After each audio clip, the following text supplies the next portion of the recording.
Am I not free? Am I not an apostle? Have I not seen Jesus our Lord? Are not you my workmanship in the Lord? If to others I am not an apostle, at least I am to you. For you are the seal of my apostleship in the Lord. This is my defense to those who would examine me. Do we not have the right to eat and drink? Do we not have the right to take along a believing wife, as do the other apostles and the brothers of the Lord and Cephas? Or is only Barnabas and I who have no right to refrain from working for a living? Who serves as a soldier at his own expense? Who plants a vineyard without eating any of its fruit? Or who tends a flock without getting some of the milk? Do I say these things on human authority? Does not the law say the same? For it is written in the law of Moses, "You shall not muzzle an ox when it treads out the grain."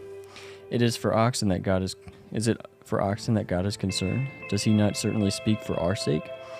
It was written for our sake, because the plowman should plow in hope, and the thresher thresh in hope of sharing in the crop. If we have sown spiritual things among you, is it too much if we reap material things from you? If others share this rightful claim on you, do not we even more? Nevertheless, we have not made use of this right, but we endure anything rather than put an obstacle in the way of the gospel of Christ.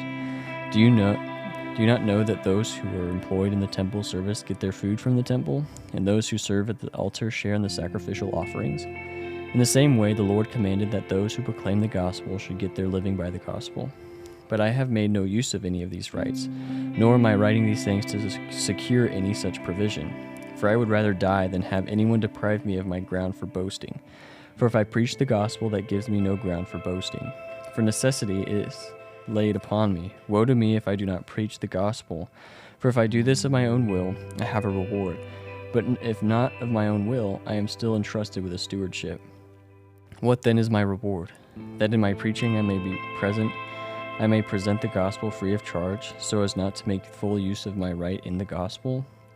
For though I am free from all, I have made myself a servant to all, that I might win more of them.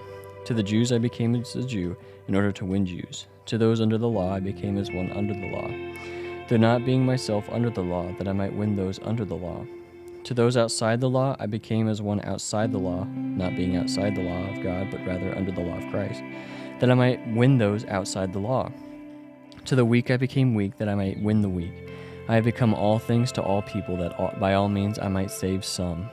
I do it all for the sake of the gospel, that I may share with them in its blessings.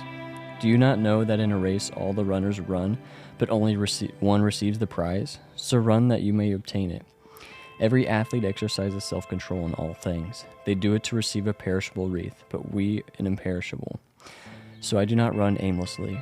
I do not box as one beating the air, but I discipline my body and keep it under control, lest after preaching to others I myself should be disqualified.